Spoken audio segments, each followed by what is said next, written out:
A sloth, a donkey, and a curious human. Send a prompt and see what they're doing. One hits record with a question on his mind. Two brothers pick it up, see what they find. Corn takes his time, Herman's got the facts. Back and forth, they never hold back. My weird prompts, come on in, that's where we begin. My weird prompts, glad you're here. This episode was generated using artificial intelligence. Please verify facts. My Weird Prompts is a community-driven initiative exploring how AI can fuel curiosity and uncover the fascinating ways our world works.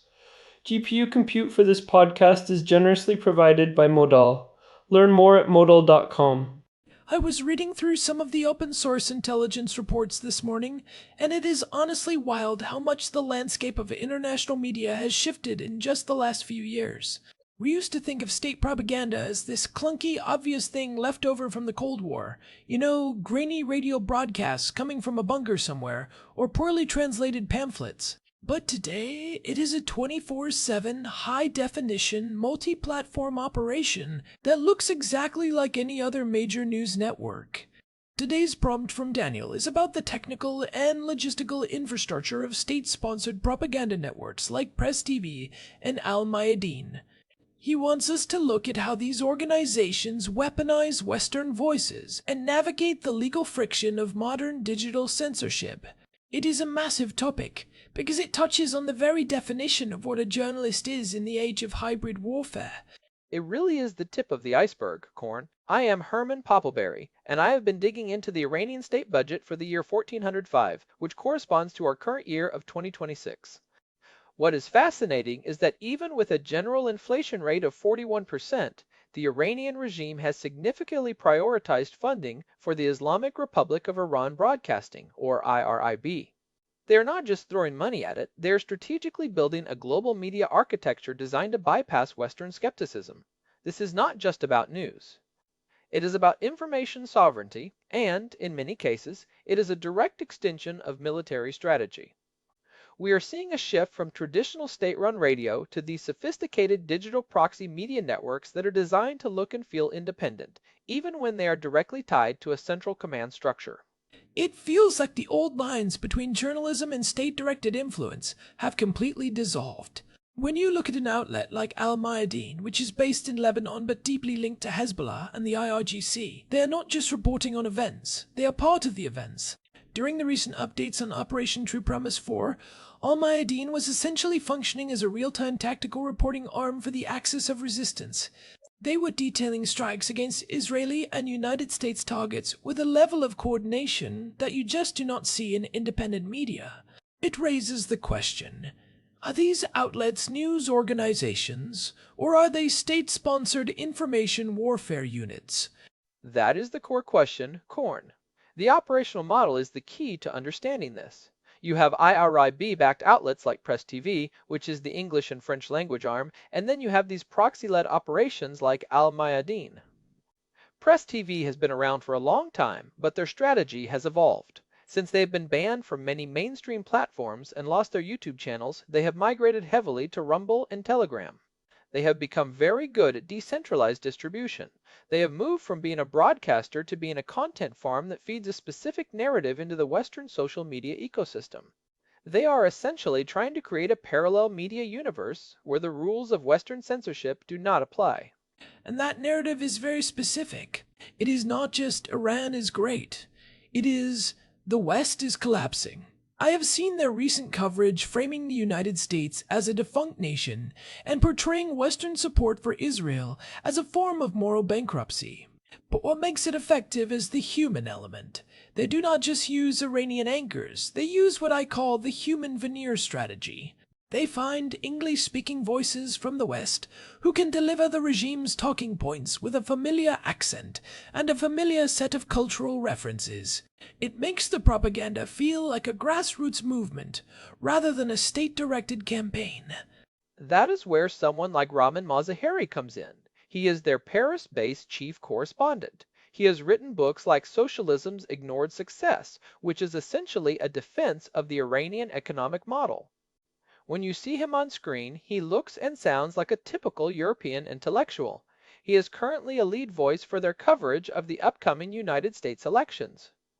By using a Westerner, they create a bridge of credibility for an audience that might otherwise be skeptical of a state-run outlet from Tehran. It is a very intentional form of credibility laundering. They are taking state interests and wrapping them in the language of Western social justice or anti-imperialism. You also see Benjamin Norton, who used to be with the Grey Zone, now writing regularly for Al Mayadeen English. He provides this anti-imperialist framing that aligns perfectly with Iranian and Venezuelan state interests. It is a very clever way to fill airtime. If you have 24 hours of news to fill, you need a lot of content, and these marginal Western voices are more than happy to provide it because they get a global platform they could never get on a mainstream network. It is a symbiotic relationship. The state gets a credible-sounding mouthpiece, and the contributor gets a massive audience and the resources of a state-funded newsroom. Let's talk about those resources, because the logistical requirements to keep this running are staggering. People often underestimate the sheer cost of maintaining a 24/7 satellite news operation. You need global correspondent networks. Press TV has people like Jerome Hughes in Brussels and Johnny Miller in Russia. You have to pay for satellite uplinks, high-end production gear, and a massive staff of editors, translators, and social media managers. In the United States, we have seen the Alavi Foundation identified as a multi-million-dollar vehicle for this kind of influence. It is a state-funded enterprise through and through, even when it tries to look like a grassroots media movement. When you look at the Iranian budget for 1405, the prioritization of IRI, despite that 41% inflation rate, tells you everything you need to know about how the regime views the importance of the information front. It really highlights the regime's priorities. They are willing to let their citizens struggle with massive inflation while they pour millions into a French-language news channel. Moving from the who to the how, let's look at the actual logistics of running these networks. How do they actually maintain this 24/7 flow of content without getting shut down every 5 minutes? It is a cat and mouse game of technical infrastructure. When a platform like YouTube bans them, they do not just disappear. They have already built out their infrastructure on Telegram, Rumble, and their own proprietary streaming apps. They use mirror sites and decentralized file sharing protocols to ensure that even if their main domain is seized, the content remains accessible.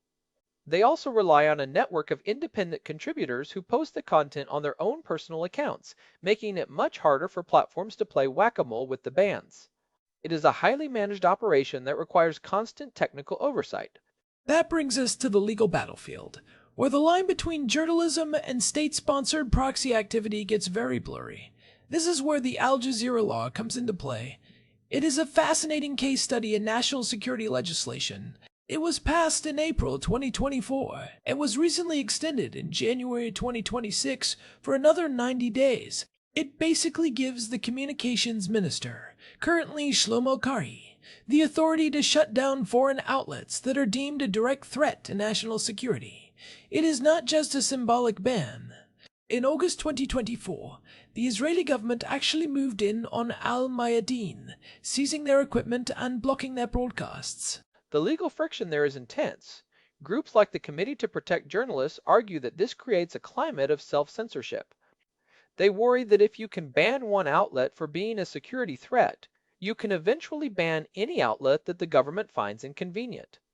But the Israeli government's argument is that these are not journalists in the traditional sense. They point to specific cases, like the Al Jazeera reporter Ismail Abu Omar, who they claim was actually an active Hamas commander. If that is true, then the outlet is not just reporting on the conflict, it is a participant in it. This is the core of the friction.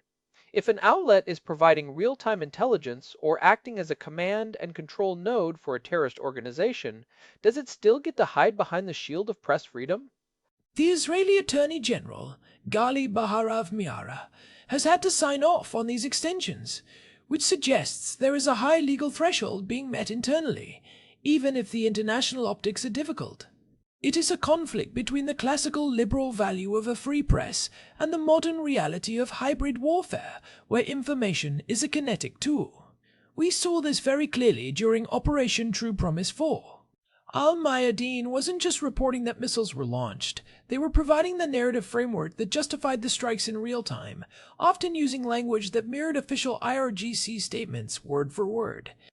And that brings up the second-order effects of these bans. If you ban Al Mayadeen or Al Jazeera, does it actually stop the spread of their narrative, or does it just create a martyr narrative?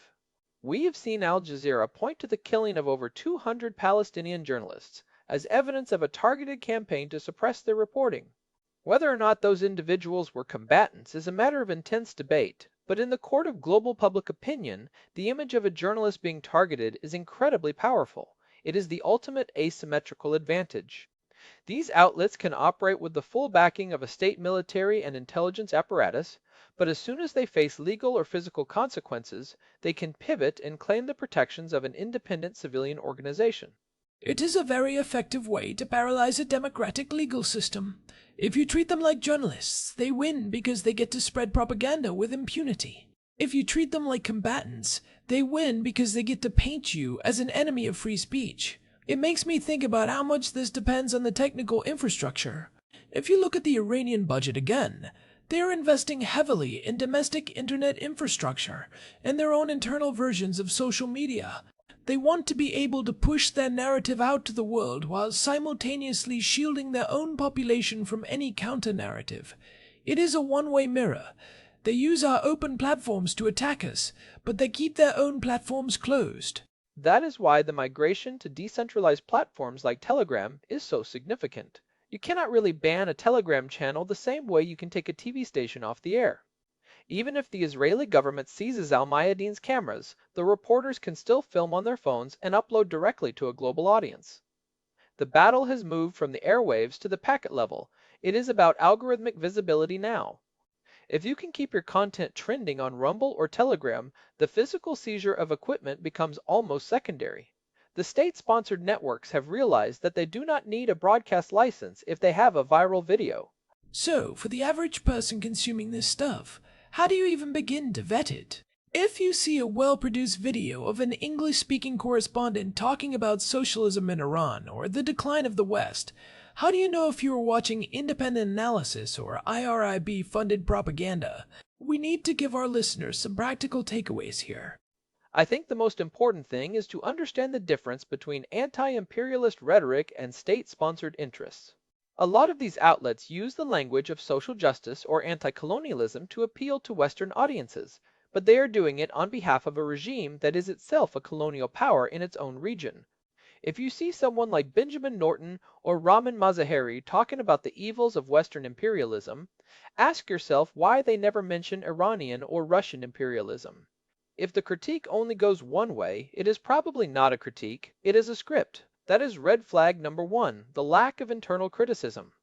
You will never see Press TV run a deep dive into the human rights abuses of the Iranian regime or the economic failures caused by state mismanagement.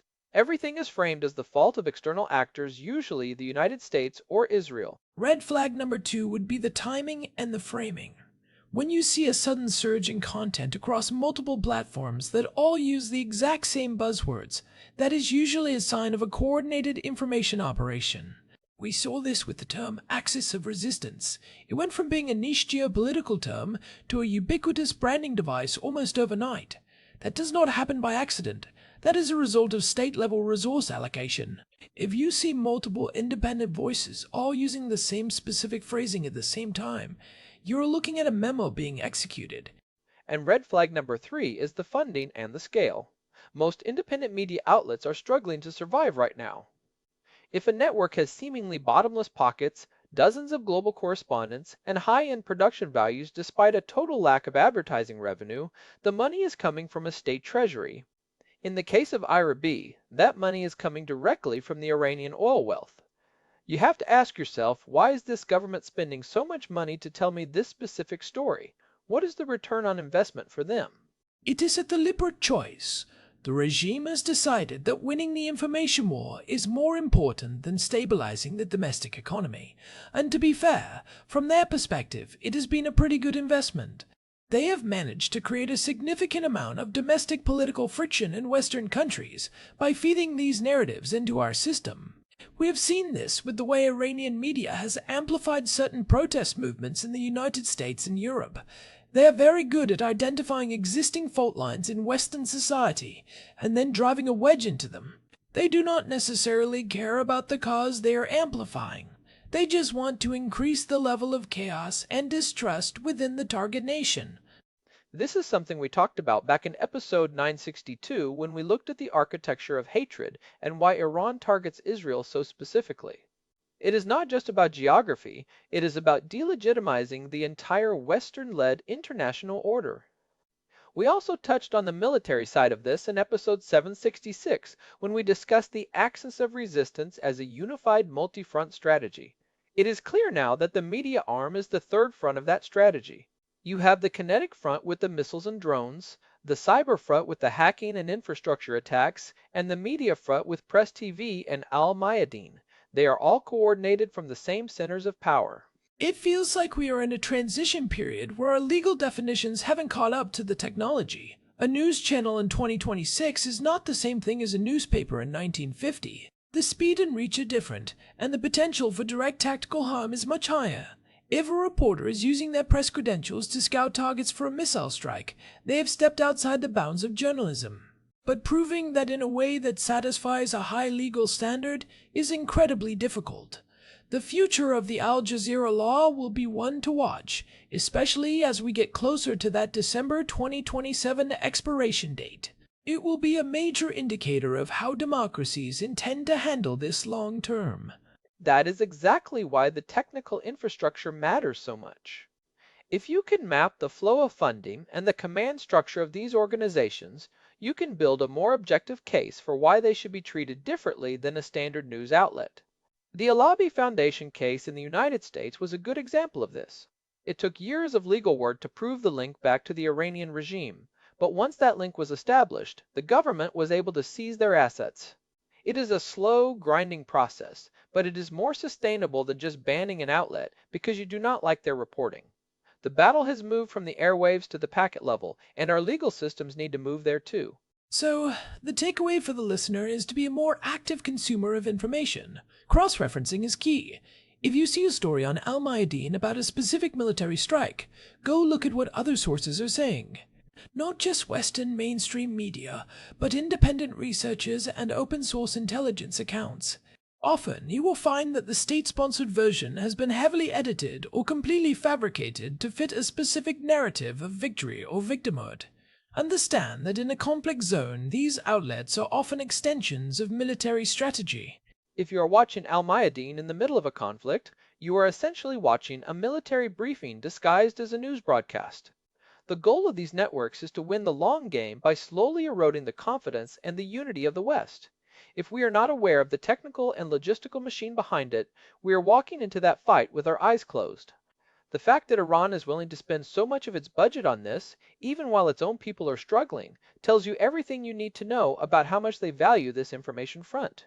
They know that a well-placed narrative can be just as effective as a well-placed missile, maybe even more so, because a narrative can last for generations. I think that is a good place to wrap this up. It is a sobering look at how the media landscape is being weaponized. As the digital platforms continue to decentralize, the battle is only going to get more complex. Governments can ban a channel, but they can't easily ban a narrative once it starts moving through the decentralized web. It is up to us as individuals to develop the media literacy to see through the human veneer and understand the state-level interests at play. It has been a great discussion, Korn. The technical side of this is always evolving, and we will definitely be keeping an eye on how these networks adapt to new censorship measures and how the legal landscape shifts in response. Definitely. Well, thanks as always to our producer Hilbert Flemingtop for keeping the gears turning behind the scenes. And a big thanks to Modal for providing the GPU credits that power this show and help us dig into these deep technical topics. If you found this useful, find us at myweirdprompts.com for the RSS feed and all the ways to subscribe. We are also on Telegram if you want to get notified when new episodes drop. This has been My Weird Prompts. We will see you next time. Goodbye. This episode was generated using Gemini Flash 3. Text-to-speech engine was Chatterbox. Thanks for listening to our show, My Weird Prompts, where our thoughts go from slow to train.